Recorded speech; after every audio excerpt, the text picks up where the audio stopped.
Well, we already know the mainstream media is blatantly biased against conservatives, but now they're openly admitting it on the air. Here's CNN's Don Lemon. We sit around and we talk about these things and we want to give this false equivalence to Democrats and Republicans. That is not where we are right now. Republicans are doing something that is very dangerous to our society, and we have to acknowledge that.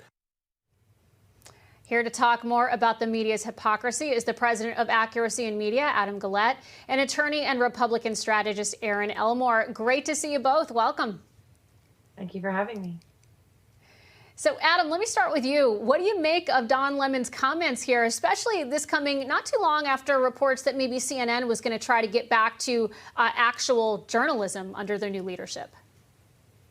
Yeah, this is a guy who needs to be polishing up his resume if that really is the case. We talk about this all the time at Accuracy in Media. You cannot tell the difference between activists and journalists. And another thing Lemon said that I think is equally outrageous and was overlooked, he said that they shouldn't be treating both sides equally, which, of course, journalism, you should be treating everyone equally. But that speaks to why we have divisiveness in this country. People like Don Lemon think there's only two sides. They think it's impossible to dislike Trump's COVID bailouts and dislike Biden's COVID bailouts. Politicians are temporary, but these policies are forever. And clueless activist journalists like Don Lemon are the reason only 7% of Americans have a great deal of trust in the media.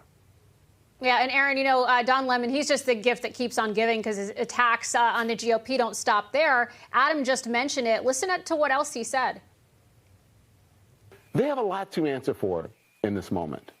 A lot to answer for what happened with the former president of the United States, why they allowed his antics to go on for so long. If they come here on CNN, they must answer for that. If they go on MSNBC, they must answer for that. If they go on ABC, they must answer for that.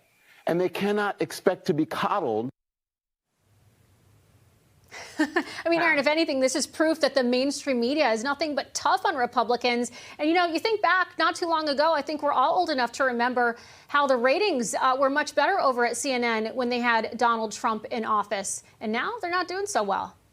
Absolutely. And what is he saying that the Republicans need to be accountable for when they have the White House, they have the House, and they have the Senate? There's such a double standard when it comes to the left and the right. This is a network that says that we need to treat Republicans harshly, but they're also the ones that went on TV in Kenosha saying as a building was burning, this is a mostly peaceful protest. So if they didn't have low standards, they'd have none at all. And by the way, I don't think we should call them the mainstream media anymore because they're not mainstream. Newsmax is mainstream, and there's so many social media sites that are pumping out great sources of valuable information that are mainstream. All they are is traditional cable news outlets that can't even keep their CNN Plus streaming network on the air for a month. So what they're doing now is grasping at straws to try to get ratings, but already we know their ratings are so low that barely anyone is watching. And I hate that we even have to talk about them and give them the attention. But hey, we got to have a good laugh here in the 9 p.m. hour sometimes.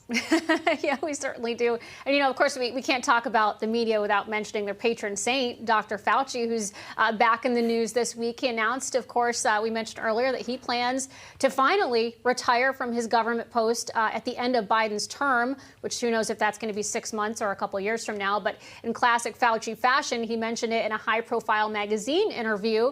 I mean, Adam, are we sure he's going to be able to retire because he really cannot seem to stay away from the spotlight? Well, I will be delighted just as much as the next non-mask wearer to see that guy go. But let's remember, he's not going to be replaced by a limited government, non-out-of-touch person who actually practices medicine. Rand Paul's got a job.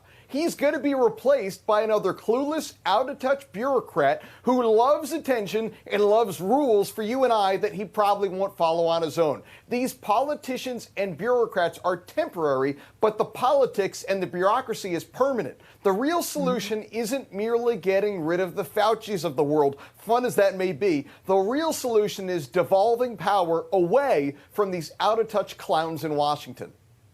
And, you know, Erin, in that interview, there was a lot that came from it. He also says that he's prepared for potential attacks that could come from a GOP-controlled House or Senate next year, which, you know, we're most likely going to see. But that wasn't a factor, apparently, in his retirement. And he said, I quote, "They're going to try and come after me anyway. I mean, probably less so if I'm not on the job. I don't make that a consideration in my career decision." You know, I don't know. It honestly just sounds like he's running scared. And if that wasn't a consideration, why is he even mentioning it? Exactly. So what this sounds like is, on one hand, we have Fauci, the megalomaniac who's addicted to the media, so he doesn't want to retire.